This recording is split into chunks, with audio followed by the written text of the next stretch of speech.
Welcome to the Bhoomi sparkles. ఈరోజు మనం వీడియోలో థర్డ్ క్వశ్చన్, నిన్న సెకండ్ క్వశ్చన్ చూసినాం కదా, టైప్స్ ఆఫ్ శాంప్లింగ్. ఇది థర్డ్ క్వశ్చన్, సెమిస్టర్ 5 స్టాటిస్టిక్స్లోని థర్డ్ క్వశ్చన్ ఇది. సో థర్డ్ క్వశ్చన్ ఏంటి అంటే, ఇది ఇంపార్టెంట్ క్వశ్చన్స్లో యూనిట్కి ఈ 5 ఇచ్చిన కదా, అందులోని third question. Explain sampling and non sampling errors. ఇప్పుడు మనం శాంప్లింగ్ అండ్ నాన్ శాంప్లింగ్లో ఎర్రర్స్ అన్నట్టు, ఇప్పుడు మనం ఏ పని చేసినా మనం అందులో ఏదో ఒకటి ఎర్రర్ జరుగుతుంది కదా. సో ఇక్కడ కూడా శాంప్లింగ్లో ఎర్రర్స్ ఉంటాయి అన్నట్టు. ఆ ఎర్రర్స్ ఎలా వస్తాయి మనకి అని ఇక్కడ ఆన్సర్. ఇది లాంగ్ క్వశ్చన్కి, సో షార్ట్కి ఎక్కువ సార్లు వచ్చింది, సో లాంగ్ కూడా రావచ్చు, మేబీ తెలియదు. So the errors involved in the collection and processing analysis of data may be classified into 2 types. So information collect చేసేదాన్ని శాంప్లింగ్ అంటాం కదా. సో ఆ ఇన్ఫర్మేషన్ కలెక్ట్ చేయంగా కొన్ని ఎర్రర్స్ అనేవి క్లాసిఫైడ్ అయినాయంట. అవేంటి? Sampling errors and non sampling errors. So only explain sampling and non sampling errors కాక explain errors in collecting information అని కూడా ఇవ్వచ్చు, డిఫరెంట్గా క్వశ్చన్ ఇవ్వచ్చు. సో దాన్ని మనం ఫస్ట్ క్వశ్చన్ని మంచిగా చదవాలి. పేపర్ ఇచ్చిన తర్వాత ఫస్ట్ క్వశ్చన్ పేపర్ని మంచిగా చదివితే మనం చదివినవే ఆన్సర్స్ వస్తాయి. బట్ ఆ క్వశ్చన్ పేపర్లో తిర్లా మరలా ఇచ్చేసరికి మనం ఏదో డైలమాలో పడిపోయి అన్నీ మర్చిపోతాం. సో ఫస్ట్ ఏంటంటే శాంప్లింగ్ ఎర్రర్స్ చూద్దాం. Sampling errors occur when a sample is selected from a population. This can lead to biased or incorrect conclusions about the population.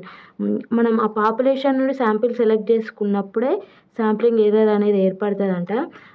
అది ఎక్కడ దేనికి ఉంటుందట అంటే, లాస్ట్కి మనము శాంపిల్ తీసుకున్నాం, శాంపిల్ దగ్గర ఇన్ఫర్మేషన్ తీసుకున్నాం.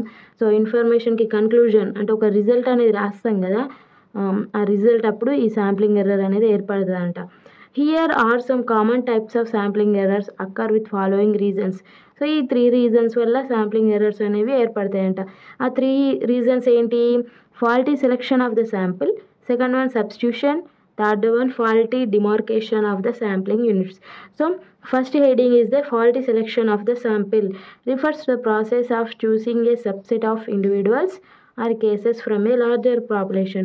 సో ఎక్కువ లార్జర్ పాపులేషన్ ఉంది, అక్కడ పాపులేషన్స్లో నెంబర్ ఆఫ్ మెంబర్స్ ఉన్నారు, అందులో శాంపిల్ సెలెక్ట్ చేసుకోవడానికి కష్టం కదా, అంతమందిని మనము ఇన్వెస్టిగేషన్ చేసి ఆ శాంపుల్లో ఎవరు మంచిగా ఉన్నారు, ఎవరిని శాంపుల్గా తీసుకువస్తుంది అని కష్టం కదా. సో ఫాల్టీ సెలెక్షన్ అన్నట్టు, ఇప్పుడు ఎక్కువ పాపులేషన్ ఉంటే ఎవరిని టెస్ట్ చేస్తారు, ఎవరో ఒకరులే అన్నట్టు తీసుకుంటారు కదా, సో అది అన్నట్టు. సో ఇప్పుడు టైప్స్ ఆఫ్ ఫాల్టీ సెలెక్షన్స్లో కూడా సబ్ హెడ్డింగ్స్ ఉన్నాయి. సో ఇట్లా సబ్ హెడ్డింగ్స్ మీరు ఎన్ని ఎక్కువ హెడ్డింగ్స్లు ఇస్తే అంత ఎక్కువ మార్క్స్ స్కోర్ అవుతాయి. సో ర్యాండమ్ శాంప్లింగ్, ఫాల్టీ సెలెక్షన్స్లో random sampling, each individual in the population has an equal chance of being selected. అంటే ర్యాండమ్గా అందరికీ సేమ్ ఛాన్స్ ఉంటుంది, ర్యాండమ్గా సెలెక్ట్ చేసుకుంటారు అన్నట్టు, ఎవరో ఒకరులే తీసుకుందాం అన్నట్టు. So second one stratified sampling, divides the population into sub groups and select individuals from each stratum. So ఇప్పుడు ఎక్కువ పాపులేషన్ ఉన్నప్పుడు మనం ఏం చేస్తాం, సబ్ గ్రూప్స్గా చేస్తాం కదా, ఇంతమంది ఒక గ్రూపు, ఇంతమంది ఒక గ్రూప్ అని ఒక 2-3 గ్రూప్స్ చేసి అదే పాపులేషన్లో ఈచ్ గ్రూప్కి ఇంతమందిని సెలెక్ట్ చేసుకుందామని తీసుకుంటారు కదా, అదే దాన్ని ఏమంటారట, స్ట్రాటిఫైడ్ శాంప్లింగ్ అంటారంట. సో ఇవి what is the random sampling, what is the stratified sampling, give example అని షార్ట్ క్వశ్చన్స్కి ఇట్లా అడుగుతారు. 2 కలిపి 4 మార్క్స్ క్వశ్చన్కి అడగచ్చు. సో థర్డ్ వన్ ఏంటంటే cluster sampling, select groups or clusters from the populations rather than individual cases. So ఒక్కరొక్కరిని select చేసుకోకుండా మనం గ్రూప్ చేసినాం కదా, సో మొత్తం ఒకటే గ్రూప్ని సెలెక్ట్ చేసుకోమన్నట్టు, గ్రూప్ అన్న క్లస్టర్ అన్న సేమ్ మీనింగ్. సో అదే గ్రూప్లో ఇక్కడ ఏం చేసినాం, గ్రూప్ నుంచి వెళ్ళి ఈ గ్రూప్ నుంచి వెళ్ళి 2 మెంబర్స్, ఈ గ్రూప్ నుంచి 2 మెంబర్స్ అని చేసినాం. సో ఇక్కడ ఇట్లా కాకుండా మొత్తం ఒక గ్రూప్ని సెలెక్ట్ చేసేసుకుంటారు అన్నట్టు, అంటే క్లస్టర్, గ్రూప్ అన్న క్లస్టర్ అన్న ఒకటే, so cluster sampling. So fourth one ఏంటి అంటే systematic sampling, select individuals at regular intervals from A list. అంటే ఇప్పుడు మనకు 1 to 100 ఇచ్చిర్రు, ఇప్పుడు ఆ 1 to 100లో 1 అనేవాడిని సెలెక్ట్ చేసుకొని తర్వాత 10 మెంబర్స్ తర్వాత ఒక్కోళ్ళని, తర్వాత 10 మెంబర్స్ తర్వాత ఒక్కోళ్ళని సెలెక్ట్ చేసుకుందాం అని అనుకుంటారు అన్నట్టు.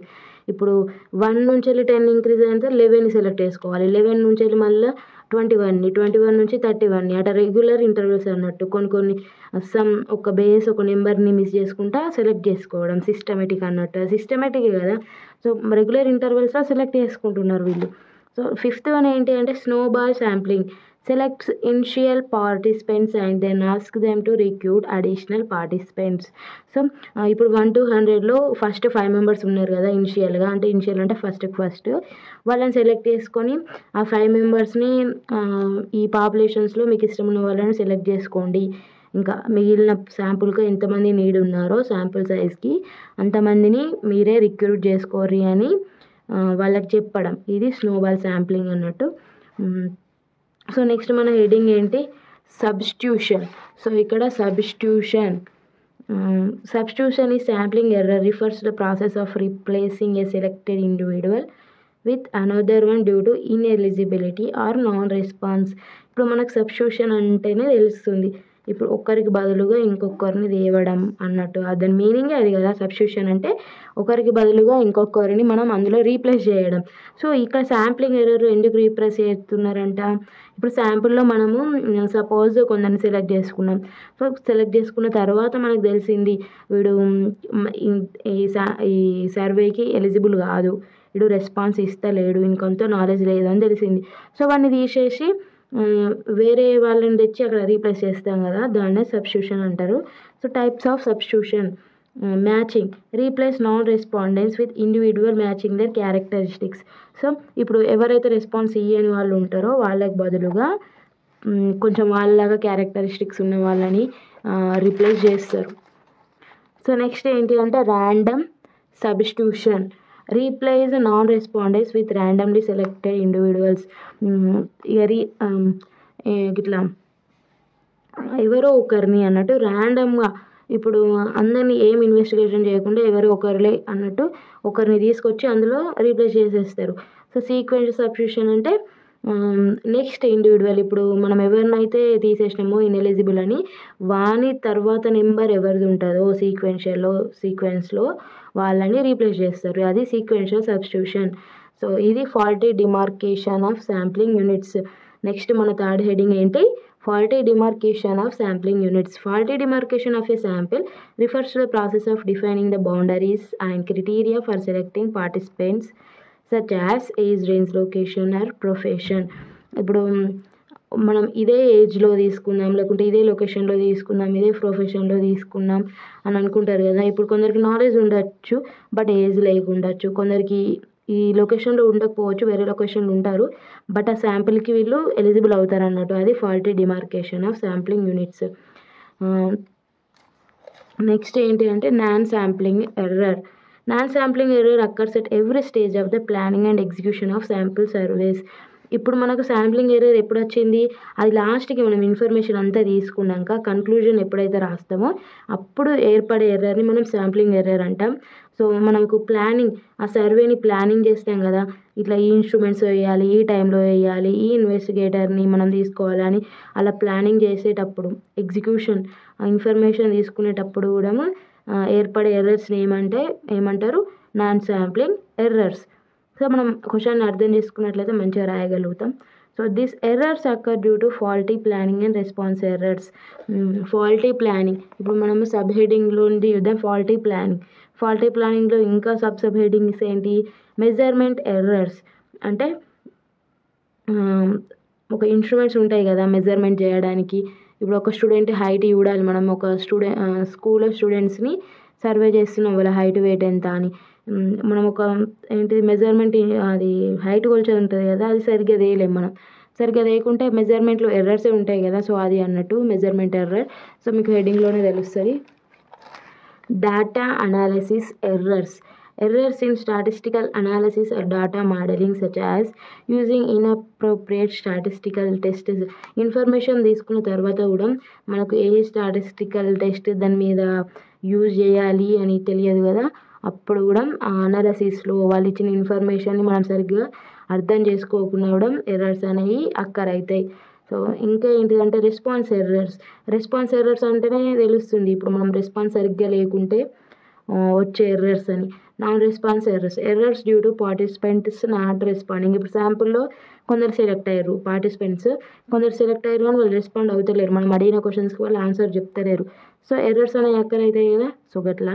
So response biases in the responses provided by participants such as social desirability bias.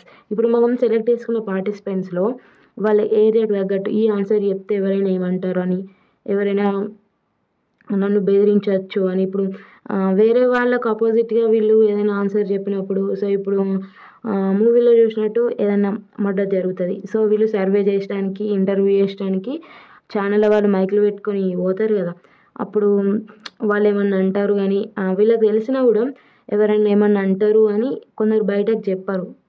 So ఏదో ఒకటి చెప్పేసి పక్కకు తొలుగుతారు కానీ వాళ్ళకి మంచి కరెక్ట్ ఇన్ఫర్మేషన్ తెలుస్తుంది బట్ చెప్పరు. సో ఇది రెస్పాన్స్ బయాస్ అన్నట్టు. సో ఇట్లా ఎగ్జాంపుల్స్ రియల్ లైఫ్కి ఇట్లా చేసుకుంటే మంచిగా గుర్తుకుంటుంది. So data entry errors in entering or recording data such as types or incorrecting coding. So errors రాసుకునే వాళ్ళు లేకుంటే కంప్యూటర్లో రికార్డ్ చేసే వాళ్ళ తప్పుల వల్ల కూడా కొంచెం డేటా ఎర్రర్స్ అనేవి ఉంటాయి. లేకుంటే టైపింగ్ కొందరు రాని వాళ్ళు ఉంటారు, ఏదో ఒక టైప్ చేస్తారు, అన్ని ఎర్రర్స్ ఉంటాయి, స్పెల్లింగ్ మిస్టేక్స్ అని, వాళ్ళ హైట్ 5 అయితే 7 అని పడడం, 8 అని పడడం, అలా ఉంటుంది డేటా ఎంట్రీ ఎర్రర్స్ అన్నట్టు. So coverage errors due to the sample not covering the entire population. వాళ్ళు ఒక ఎర్రర్ తీసుకున్నారు, సో ఆ ఎర్రర్ అనేది వాళ్ళ పాపులేషన్కి మొత్తం కవర్ అవుతలేదు అన్నట్టు. ఇప్పుడు ఒక పాపులేషన్లో కొందరు ఒక 100 మెంబర్స్ ఉన్నారు, 10 మెంబర్స్ని శాంపుల్గా తీసుకున్నాం, బట్ ఆ శాంపుల్ అనేది వీళ్ళ నాలెడ్జ్ని కవర్ చేస్తలేదు, పాపులేషన్ వాళ్ళకి చేస్తలేదు. ఇంకా వీళ్ళకి ఎక్కువ నాలెడ్జ్ ఉంది బట్ ఎవరికి లేదో వాళ్ళని సెలెక్ట్ చేసుకున్నారు, సో వీళ్ళ నాలెడ్జ్ ఏంటి అనేది కవర్ అవ్వట్లేదు అని. So bias due to interviewer. ఇప్పుడు ఇంటర్వ్యూ చేయడానికి వచ్చిన వాళ్ళు మంచి నీట్గా కొంచెం కూల్గా క్వశ్చన్స్ అడిగితే ఆన్సర్స్ చెప్తారు, వాళ్ళు ఏదో కోపంగా క్వశ్చన్స్ అడగడం, చెప్తావా చెప్పవా అని బెదిరించడం, అలా చేస్తే ఎవరైనా చెప్తారా భయంకు అట్టే పోతాయి ఆన్సర్లు. సో అట్లా అన్నట్టు bias due to the interviewer. Bias అంటే ఏంటి? భయం. Failure of respondents memory.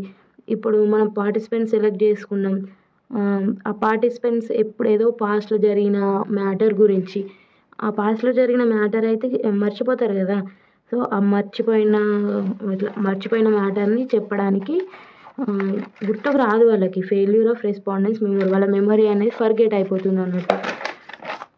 Collecting information is that of record many of the questions in survey refers to happening are conditions in the past. Most of the times forgetting the information అనేది forget అయిపోతుంది అన్నట్టు. ఇప్పుడు ఒక movie ఉంది, ఆ మూవీలో ఒక murder